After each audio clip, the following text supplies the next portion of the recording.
Today's September 8th. Something has got to change. Part of that conversation, Billy Cook was called up and had a nice debut Sunday. Jared Jones had a nice day as well.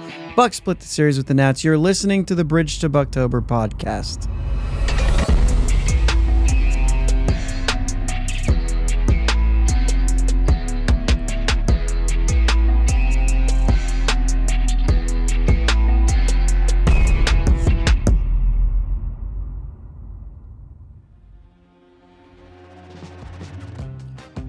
Yins guys, thank you for listening to the Bridge to Buctober podcast, where we talk all about them Pittsburgh Pirates and that.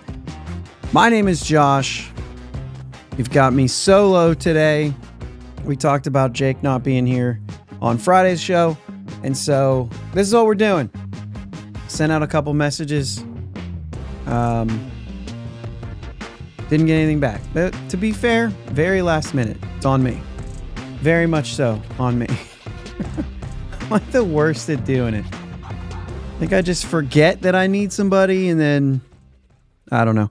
I was spending my night last night going to see Weezer play the Blue album on their Welcome Back to the, or what is it, Voyage to the Blue Planet. Basically 30-year anniversary of the Blue album. If you're a Weezer fan, or even not a Weezer fan, you might be a fan of the Blue album. Buddy Holly, all that thing. As you can see, the little card on the side, if you're watching the video, little Weezer themed comments over there. So Blue album, probably, well, guaranteed, definitely top 10 all-time albums for me. So let me know if you're in the chat. Let me know if you're a fan of Weezer or the Blue album, or not the Blue album, but maybe something else. They played a lot of songs.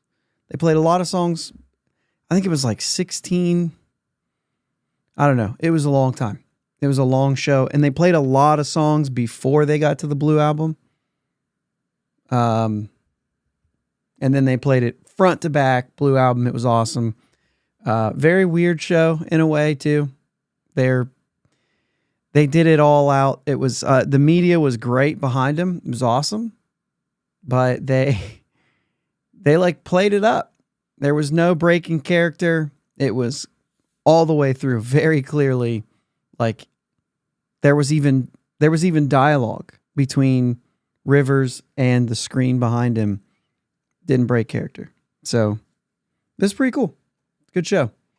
If you're a Weezer fan, let me know. Cheryl says, not familiar with Weezer, probably too recent for me. I'm not going to date you or anything here by saying this, but the Blue album came out in 1994. So I don't know where you fall into that timeline, but not a new band. Not a new band. So not like a old band either, but certainly not a new band. Hey, the Pirates also played, and I know some of you may have forgotten about that because it's also the first weekend of the NFL season and everybody's kind of excited. We had some cooler temps. Usually with some cooler temps, I get a little more excited for football to start. Usually if it's a hot weekend and the NFL starts, then I'm not ready for this yet. But it was cooler this weekend. I was a little bit ready. We watched some football here at the house. It was pretty good. Also watch the baseball games, obviously, because that's me. I'm a baseball head. Cheryl says my kids would probably know them then. Probably. They were pretty popular. And still are. We were just talking about this last night. The Blue album was awesome in 94, but starting in 2014, they've had 3 or 4 really good records even since then. So they're still at it. So good band. Hey, listen, we've got a good bit to talk about, though. A 4-game series. Sharon says, good day for Pittsburgh sports. You're right. A 4-game series, much opposite than the 3-game series in Chicago. You had a series that you won in Chicago, and then it finished with a terrible game and kind of made you forget that you won a series, right? And then this one, a little bit different, because to me, It depends on where you feel like the Pirates are, but I felt like this was a series that at home, they should have taken 3 of 4. And if you watch the games, they win Thursday, the rain out. One of those games on Saturday, they should have won. We talk about it on this show all the time, how hard it is to sweep a doubleheader, how hard it is to sweep a 4-game series in a sense that way. When it became a doubleheader, it was like, okay, you're certainly, your chances of getting a sweep are even slimmer. Not that the way they've been playing right now, that's something that you're actually thinking about. But the fact that you did a doubleheader, you thought, okay, well, we're in a position here to, take one of the doubleheaders and not, split the whole thing.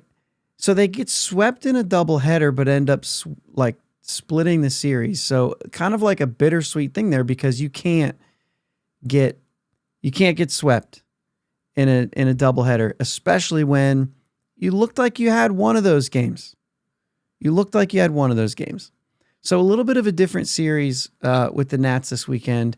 We're already seeing, Cheryl said, I liked seeing Billy Cook today. Billy Cook got called up today, and that's something that we've been talking about. That's something that we've been talking about a lot lately. Getting him up, getting some of these other guys up, what kind of role they're going to play, what you're looking for beyond 2024. And I mean, let's get real. That's where the Pirates are right now. Michael from 412 says, almost a good weekend with Pitt comeback and Riverhounds W. My bad going to both games yesterday. Not on you, man. Not on you. It's funny because Thursday night you had Chapman had to bail out somebody and then was not able to get the job done. This bullpen is so bizarre. So bizarre. We'll talk about that. We'll talk about the series. We'll talk about Billy Cook.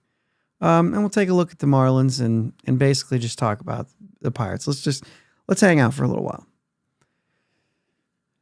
You start with a win on Thursday that, like I said, the doubleheader that you get swept. You had the second game. Keller goes 6 innings. You left the game with a 4-2 lead. That gets blown immediately by Borucki, who came in. We don't really know. I mean, Borucki has barely pitched this year. We know that there's been health things, but we also know that he just hasn't pitched. We don't know. We saw one good year from him. So I don't know that you even look at this and say, well, we're really going to rely on Borucki next year. I mean, he might be part of this change. He might be part of what needs to change. The bullpen is just absolutely not getting it done. Pirates retake the lead. Chapman gives up 4 in the 9th. Holderman comes in and walks 2, even though he gets out of it without any runs scoring. Still not, I mean, he only needed 1 out. And he walked 2 guys in a way of getting it. And you go into a couple 9th innings there, down 2. Bednar gives up the 1 run to make it a 2-run game instead of a 1-run game in the game before. You just can't. Yeah. And OG says Borucki's a free agent this winter. So to my point there though, this isn't a guy that you're gonna he's just gonna go. You can't go into next offseason and say, well, yeah, he's still great. He just had an injury-plagued year. Let's re-sign him. And I don't think you're going to. I think you're going to move on. And it's going to be a huge, huge things. This is interesting. I didn't see this. 412 Double Play, Michael here, puts in the chat, Trevor May posted a video a bit ago breaking down Bednar and how he's likely been tipping pitches. Wondering if maybe some of the other bullpen arms have had similar issues. I'm going to have to go check that out. Trevor May's got some good stuff out there. Bednar also just isn't locating. His fastball's not what it was because he can't pinpoint it at the top of the zone the way he did. And when you're not throwing the fastball for strikes, you're kind of opening up everything else to kind of get beat up. So I don't know. I don't know if it's tipping pitches. I mean, that's not helping. But I'm going to have to go check that out. I haven't seen that.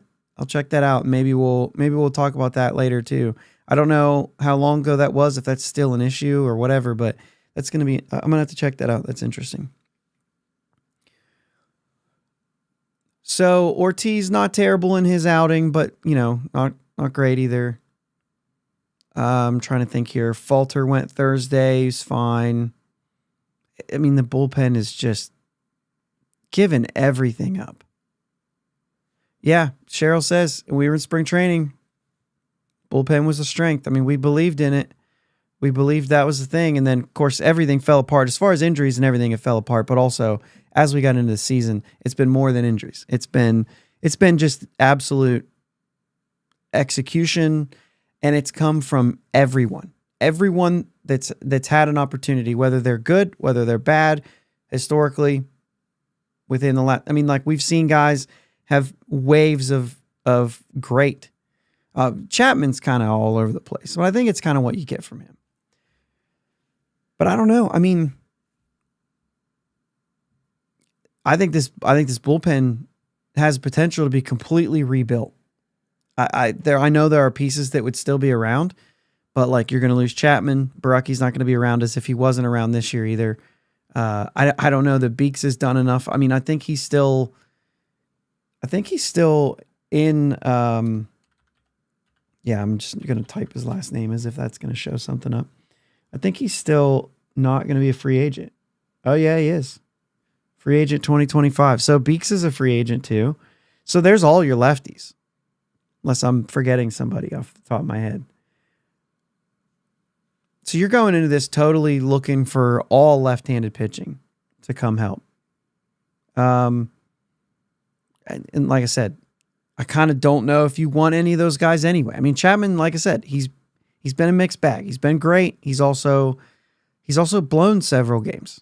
So it does make it hard.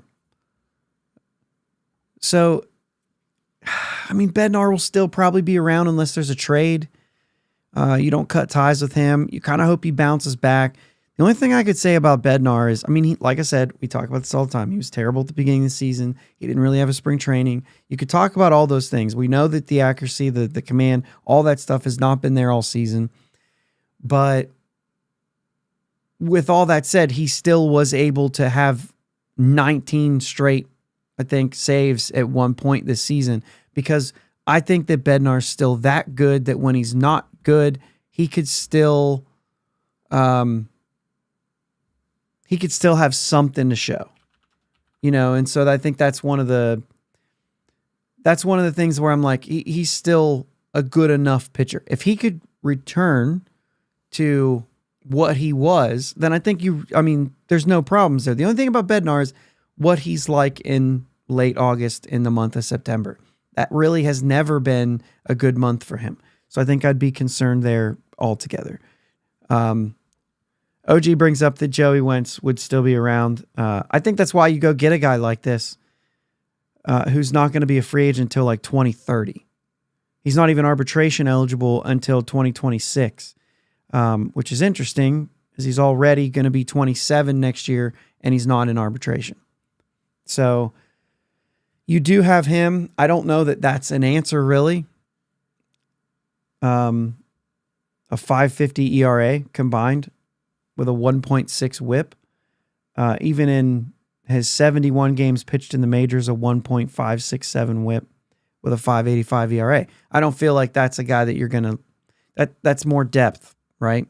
That's not a guy you're looking to be one of the two lefties in your bullpen going into next year.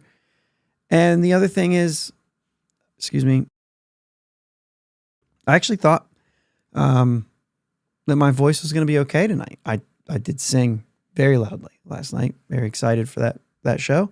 I tried to save some of it for Blue Album so I could talk today, which I was able to do, with the exception of like Island in the Sun and a few others, maybe a couple others. But anyway, took a lengthy nap this afternoon because that's what football does to me.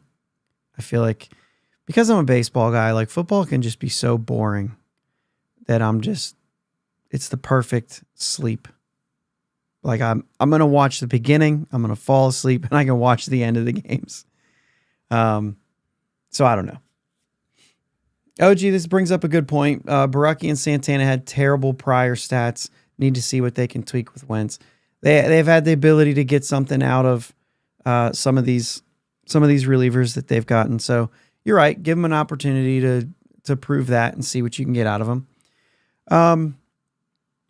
Other than that, just overall, it's been we've said about the coaching staff as I go into this a little bit. We've said that probably the only guy that might be even safe would be the pitching coach. But when you look at this bullpen, there are questions here. Like Oscar Marine might have been doing good things here and there. I mean, Bailey Falter, you know what I'm saying? Like we've had some, you brought up Santana. He's had some good. Luis Ortiz, you could even say he's done well with Mitch Keller in the last couple of years or whatever. And so like there's a lot there that you can like. But why the inconsistency in the bullpen? Does he have any inconsistency, with the bullpen? Does he have anything to do with that? Is there anything there? If you do move on from Shelton, does the next guy have a pitching coach anyway? So it's kind of hard to tell. It does feel like what has happened here in the last couple months is I feel like there's more change coming than what we thought. Or at least as a fan, you would hope so. I mean, this team was a better brand of baseball for a portion of the season, kind of in the middle. Started off not so great, seemed to improve every single month until August.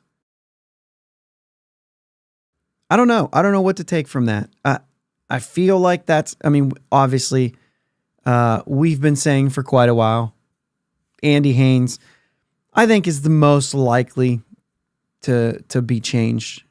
I think that's almost inevitable, in my opinion. I don't know why, if you're going to do it, I don't know why you don't just do it to see if there's anything that can be improved. But I don't know if like a month is even going to do anything. We said last week, maybe leave Billy Cook down so Andy Haynes doesn't mess with him. I mean, is that part of it? I don't know. I just think they're so committed to things, to seeing things through. And to be honest with you, like, I don't hate that. I don't hate just saying like, well, we told them we would give them this year. They're gone at the end of this year. But like nothing that you're going to do is really, it's not really going to make a difference in the last month. At least it doesn't feel that way. As far as Shelton, I think it's really 50-50 at this point. And I think a month ago I'd have said, yeah, they're keeping him without question. And I think it's getting closer. If he can't salvage something out of this month, so right now, even at 4-4, right? Because it started with the Guardians series, right? So you win a series, you split a series, but they lost that last game in the Guardians series. So 4-4 in the month of September so far, 8-19 August. Outside of the April that was 10-17, you can see how that's like close, right? Just a 2-game swing there. And so you started off bad. You had the terrible August, which really, the problem with the August more than the April is there was a lot of reasons, right? There was a lot of things going into April. We were like, well, as far as the bullpen without their stuff, David Bednar and the whole thing. You had Cruz just coming off of the ankle surgery, so you were giving him some time. There was a lot of stuff like that you were we also had like Rowdy Tellez doing his thing early in the season, which he didn't bust out until June, which June and July were the 2 months we were over 500. And so it just kept improving. And you expected, with Jack Sawinski having that down year, he's now off the team. You've got De La Cruz coming in, and you're thinking maybe he can be a little bit of a spark. He's had 1 home run for us. I tweeted out after he grounded into the double play in the first game of the doubleheader Saturday. I tweeted out, just watch Brian De La Cruz hit 25 homers for somebody else next year. Like, watch them take what they saw in this window and move on from him, which is maybe something that we think about, right? but move on from him and he hits 25 homers with his next team. And then you'll always sit here and think, would he have done that here or would it never have worked out here?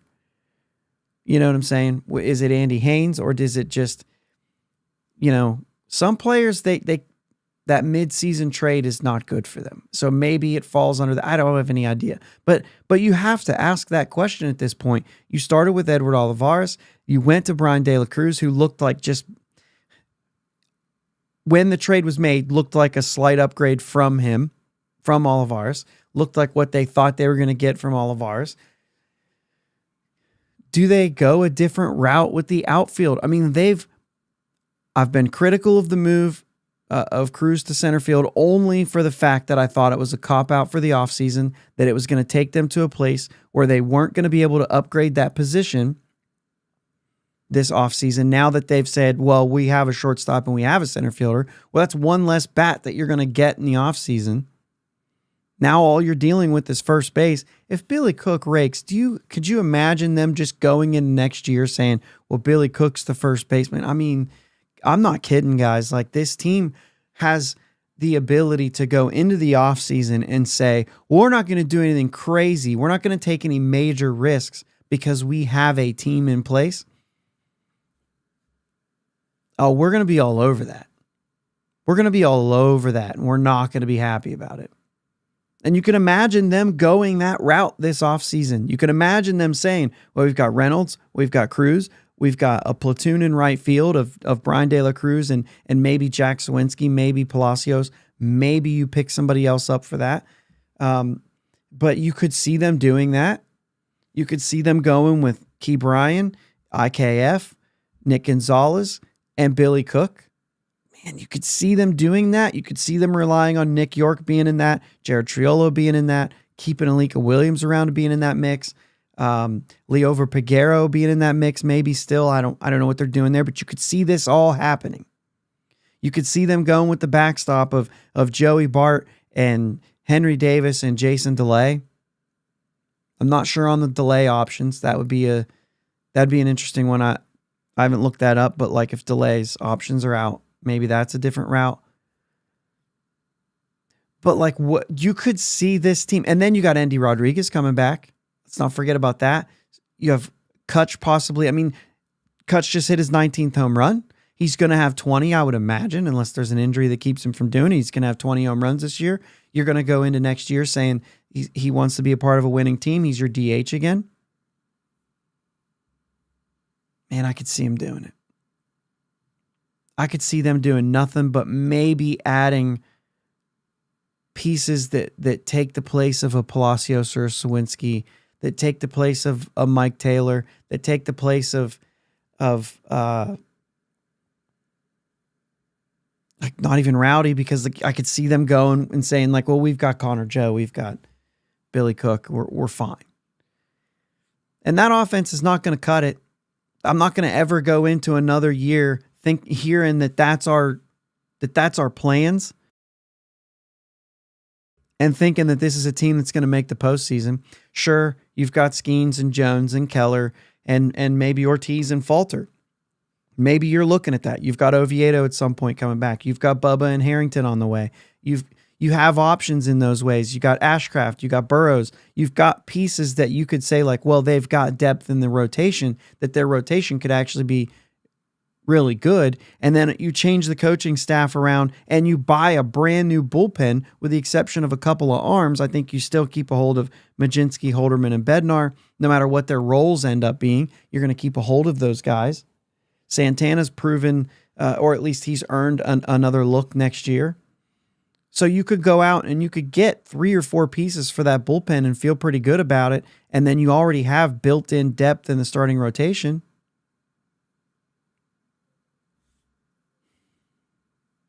I could see them doing it. I hope they don't, but you really could. You could see them going into next year saying, I think we've got this thing covered. We need to go out and spend money on bull. And then they overpay for, like they did with Chapman, they overpay to bring in guys like that. I don't know.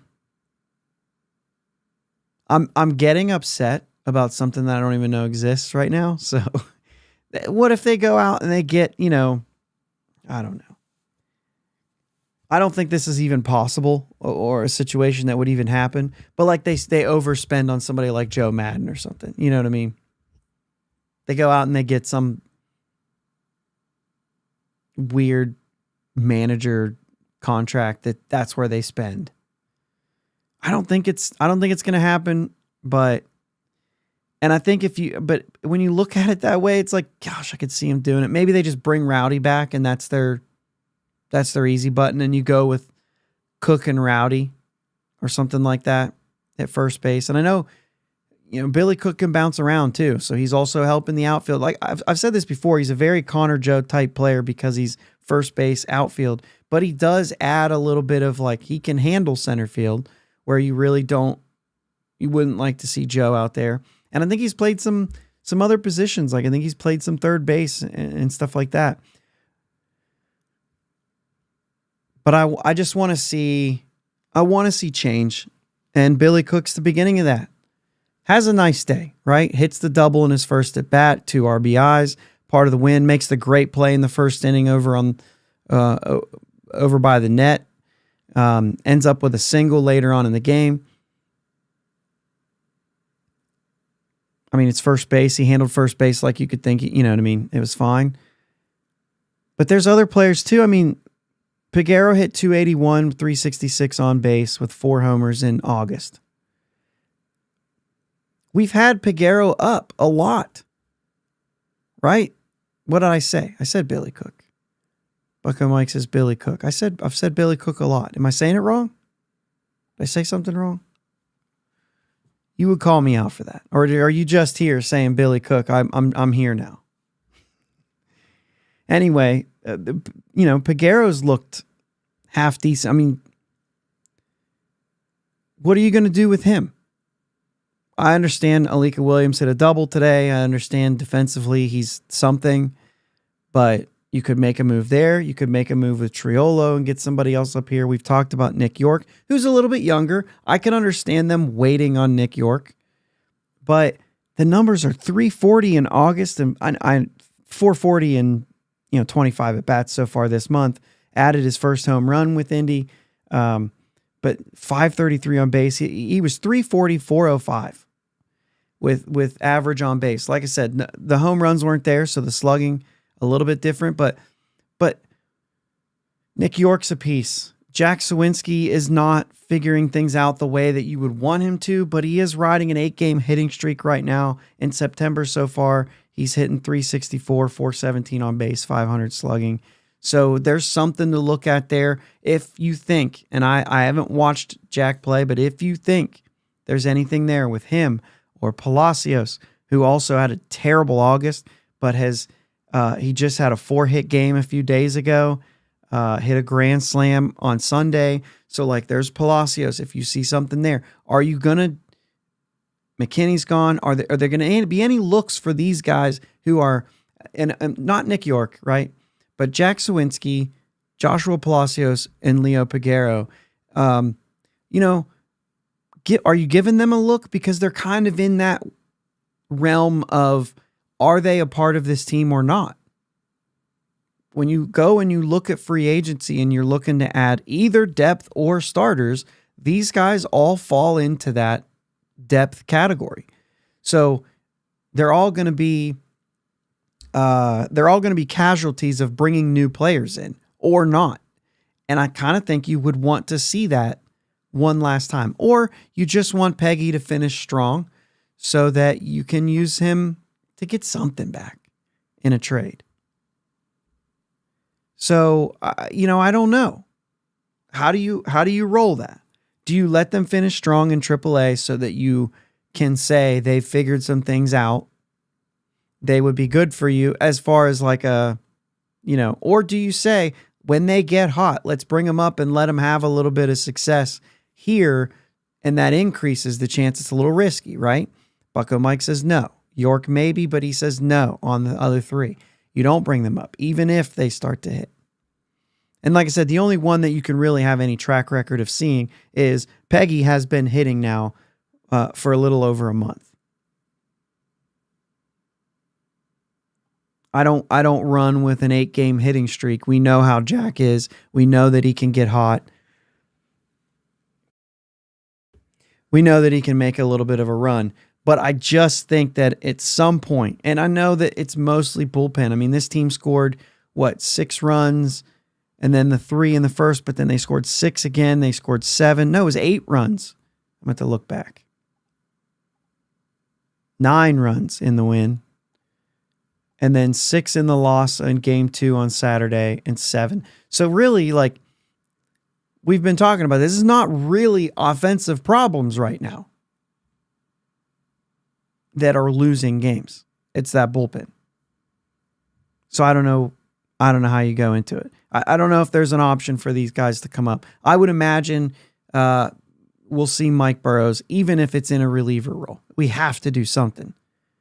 We have to move on something. I don't know why you sit on it. It's September now. We're counting down the games. There's not many left. I feel like some things, and Billy Cook is, like I said, he's one of those answers. Not answers like to, move anything, but we have to be able to watch this guy play to know if he's an option. I still say if he can be a Connor Joe replacement for next year and you can move Connor Joe. Something like that. But I think that this team right now, with the collapse that we're seeing, I think that you should see bigger than mediocre changes. And I mean mediocre, the roster has to change. These guys have got to get around new guys. You've got to create a new culture. And there's not a lot of places you can do it. Because the starting rotation looks good moving into next year. Because you have some pieces on the field who will stay. Whether you like Hayes or not, he's signed. He's staying. You need him to bounce back. You need him to fix the back so he can bounce back. They're going to ride IKF next year, whether in a utility role or as that starting shortstop. It'd be interesting to see them if they attack and try to go get a shortstop. I don't know that it happens. But now that you've moved Cruz to center field, you no longer have to get a center fielder. And maybe they've already looked ahead and maybe they don't like what's available out there. Maybe that's part of it. Say something positive. Jared Jones was awesome. Looked like he was feeling it today. You like what you saw from him. What did he retire? 18 in a row at one point? 9 Ks in the game. Got to keep things positive. Barton Taylor also homered. I mentioned the Kutch homer. Kutch at 19. You can lock in 20 for him. At the beginning of this year, we had mentioned that there was a possibility that this team could have 4 20-homer guys on it. Now, no matter what happens with De La Cruz, it's not going to count. Right? He didn't hit him with us. But Rowdy did not. He's only had a half a season of good. We got our 20 from Reynolds. Where's Cruz at right now? See if you guys can beat me. I know the chat is a little delayed, but see if you can beat me to Cruz's numbers. I was thinking it was 18 or 19. It's 18. So Cruz is possibly hitting 20. Kutch is possibly hitting 20. It stops there, right? We were calling for Rowdy possibly. We were calling for Jack, which should have been there. So we've got Reynolds. Yeah, we've got just 2. We were calling for Reynolds, Cruz, Jack, Rowdy, Kutch, and really we were even calling for Key Bryan to be in that maybe. I think we might have even brought up if Peguero happens and shows up there and plays a full season that he could possibly run into that many. Where's he at? Even in AAA, he's got 13. Now we know he's struggled a lot of the year. You can't have that many guys struggle and keep your hitting coach, by the way. We know he's the hitting coordinator for the entire organization. You just can't do it. But when you went into this season saying there's a possibility that you thought we could guaranteed get 3 guys at 20 homers, and now unless Rowdy goes on a tear, Rowdy just hit number 13. Yep, 13th homer for Rowdy. You're 1 away for Kutch, you're 2 away for Cruz, and Reynolds is already there. You could still end up with 3. I mean, I think you will end up with 3. I think that's almost a lock. But I don't think you're getting 7 more home runs from Rowdy. And you can't count De La Cruz. He's only at 1 home run as a member of the Pirates. So you're not going to get it. Joey Bart, I think, is at 12. He might be at 13 as well. He's also at 13. Not getting 7 home runs from him either. Sherrod says no to IKF as short. I'm with you, but they're going to run with that. I guarantee it. Unless they go out and unless they bring in a free agent or make a trade, I guess, I think they're rolling with IKF at short. Although maybe the play down the stretch is going to change their minds. Maybe they wanted to see an everyday role for IKF as part of that, and they're seeing it right now, and I don't think he's doing much convincing. I think that's fair to say. You just imagine if Rowdy has an April and a May. Did he have 1 home run? He got a home run the first week. How many did he have? I feel like that was like pretty much it. Did he have it had to be less than 3. Then he'd have to go on a tear at this point. I'm going to look it up. I'm going to look it up right here.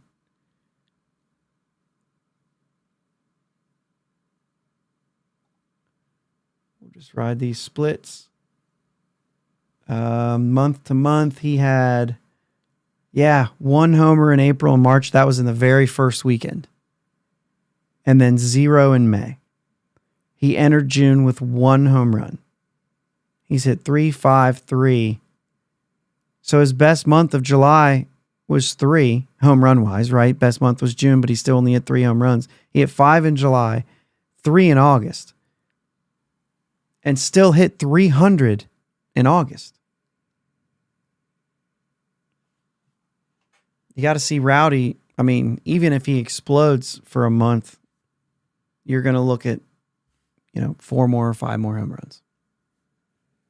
So you're not getting that level of, you're not going to get to 4 guys. I don't know.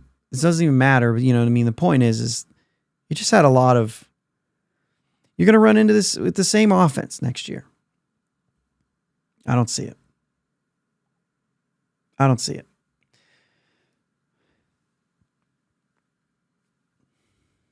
Marlins coming to town, or are we going there? How did I not write that down? Yeah, they're coming to PNC Park. It'd be an easy button to say, you know what? Before I move on, I'm going to make this comment here. Bucko Mike says York is Freddie Sanchez 2.0. There's not much power there, right? Second base, third base, Freddie Sanchez, pretty good call. Although Freddie Sanchez won a batting title here, so I don't know. I see York right now. I really like Nick Gonzalez. I think we want to see what he can do next year. He's really kind of shown up. If he continues to grow and he doesn't regress next year, I still think he's your guy at second. And third base, like it or not, is going to be Hayes.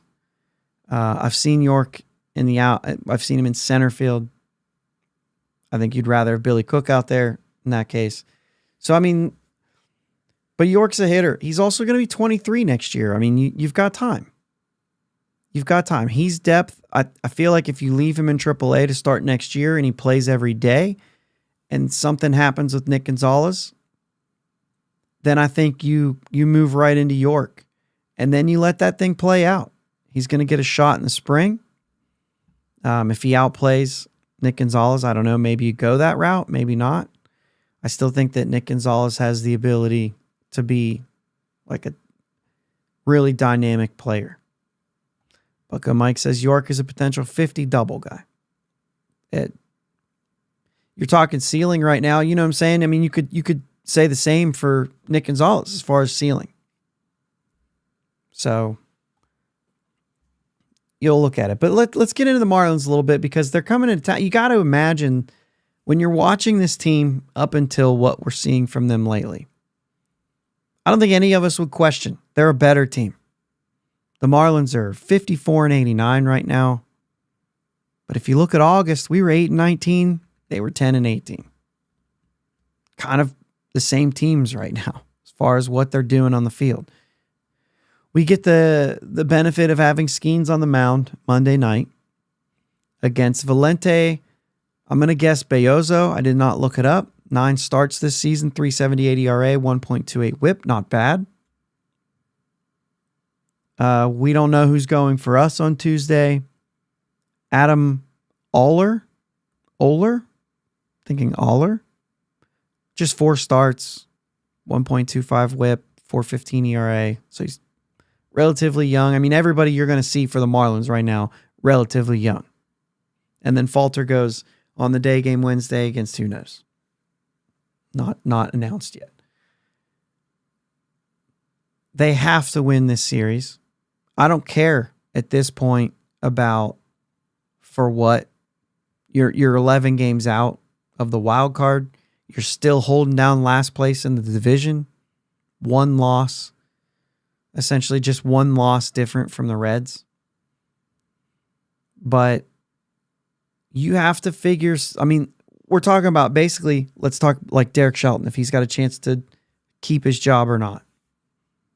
And anytime you're watching a team play bad the way the Pirates have for a month plus, as a fan, you're just like, well, I'm ready to move on. I don't want Shelton around. So, I mean, that's fair. But Shelton's still hoping that he has a job next year. They've committed to him already. Doesn't mean they can't let him go. Doesn't mean that they won't pay him to not manage the team. They will do that. But, you know, I mean, you kind of look at some of these little wins. I still see the Pirates. They got to be better than this. If you're wanting to go into 25, let's slow down. If you want to go into 25 as a team who has hopes of going into the postseason, which they will have those hopes. They will make moves this offseason they will say that they're making moves this offseason to position themselves to be a playoff team, and they should. That's the timeline. This is the time that it absolutely has to happen. And so as you go in, like, you have to have wins like this. You have to be able to beat teams like the Marlins the year before you do this. I don't even think that this team has the opportunity to get back to 500. Like, I don't think it's possible. Obviously, mathematically it is.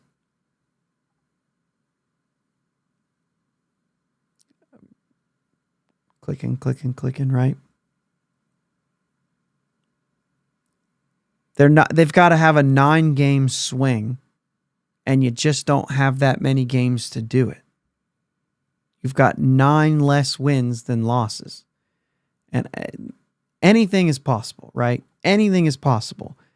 But you're kind of staring at, let's see, we've got 6, 9, 12, 15.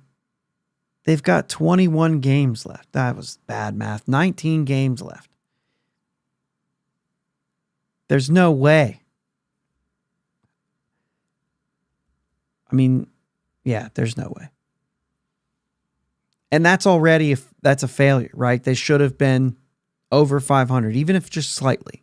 Even if they were just 500, that was the kind of threshold when you said going into the season, like, that's where they got to be for this rebuild to be on track. That's where they got to be.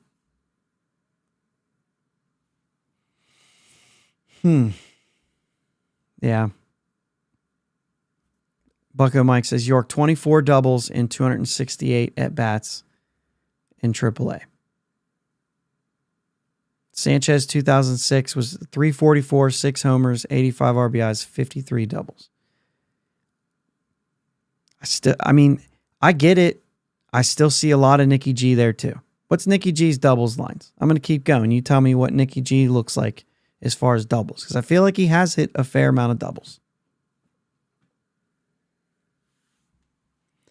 So you've got 3 against the Marlins, then you've got a tough weekend. I mean, Kansas City's going for, playoff spots. And then you've got Cardinals and Reds coming, and you have opportunities. Well, you've already got the season series against the Reds, but you've got an opportunity to take the season series from the Cardinals as well. And then the Brewers after that. So you're in division. I think you could have good, obviously the Brewers fighting for a lot, but at the same time, 6 games left. They're probably going to have that lead. I believe they already have that lead on the Cubs.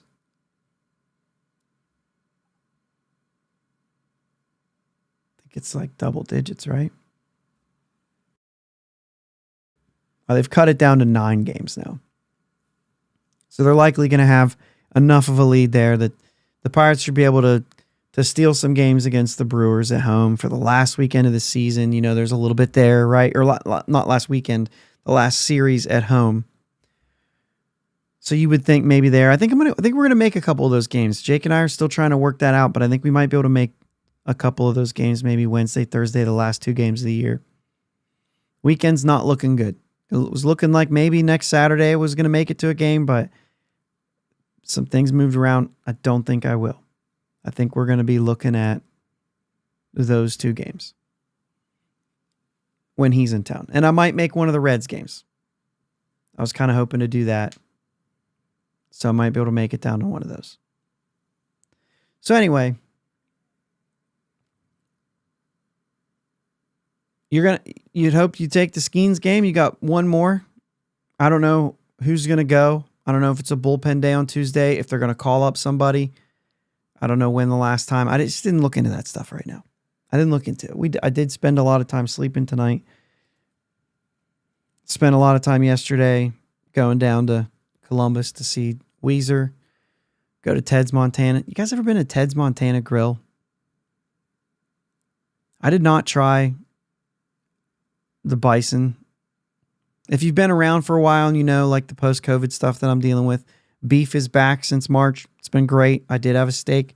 I did not try the bison. I thought about it, but Ted's is kind of expensive. I didn't want to spend a lot of money to then say, I don't like it. So, I don't know. Cheryl said she's got tickets for Tuesday night. We don't know who's pitching Tuesday, so I don't know. Maybe you'll see a debut. Maybe you'll see a bullpen game. Be nice to see a debut Tuesday.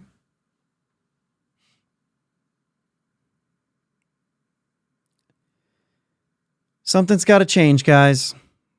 I just don't know if we're going to see some moves. Indy always has Mondays off.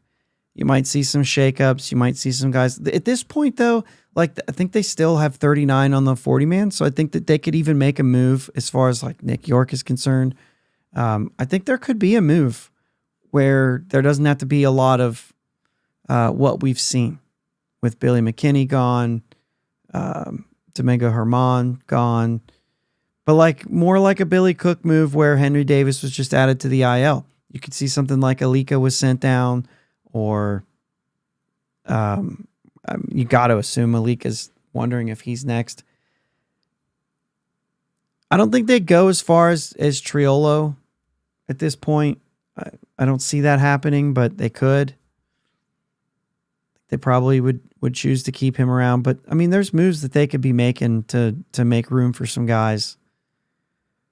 So I think they're 13-13 right now on the active roster. So they're not overloaded with pitching or position players or anything. So you'd have to see it be a 1-1. I don't think Taylor's going anywhere. They're willing to keep him around. So I don't know. We'll see. But that's all I'm going to have. I know it's a little bit shorter, but it is solo tonight. And I know that we're kind of looking at it's about 10 minutes short. But, all in all, you split a series with the Washington Nationals. You kind of feel like that's who you're on par with right now. So I guess that's okay. Get a series win against the Marlins. move into the weekend, maybe steal something this weekend at home against the Royals. Last weekend home series. So if you're only a weekend, if you're only able to go to games on the weekend, last chance to do that. Probably a pretty good weekend too. I mean, you know how Pittsburgh likes their Zambelli fireworks. That's Friday night. I don't know. We'll talk about that. We'll talk about that on Thursday. Jake will be back. I don't think he's missing anything else the rest of the season, which is great. We can talk about this team. I think we're all ready to talk about the offseason, right? Kind of think we are.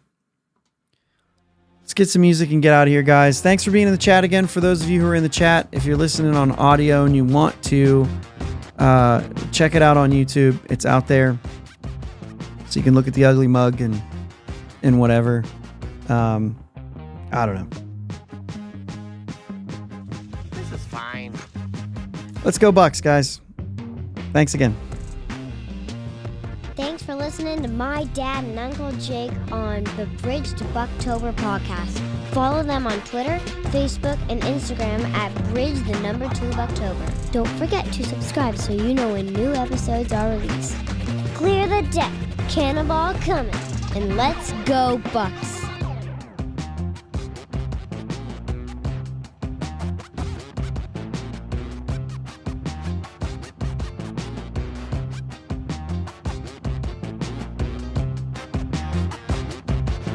I'm bummed out.